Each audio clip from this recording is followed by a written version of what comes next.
đón chẳng chưa ít áp ra một cái chạy đi ra đi không quay ở đấy không quay được bay nghe dương một mét đó cái dương ba nghe dương ngoài tiếng gì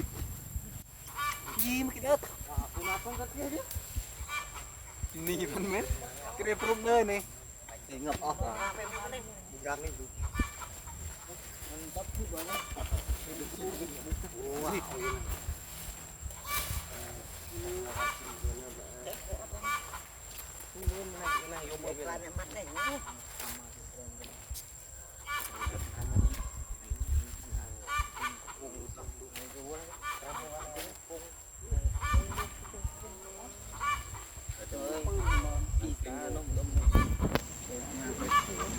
cho một này mới cái cao con nó không được nữa khơi từ một tuần bê trên núi á luôn nào con lên cút anh mà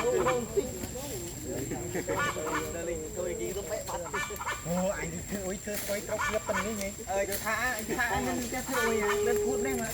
mày đặt quýt con chết cái ngon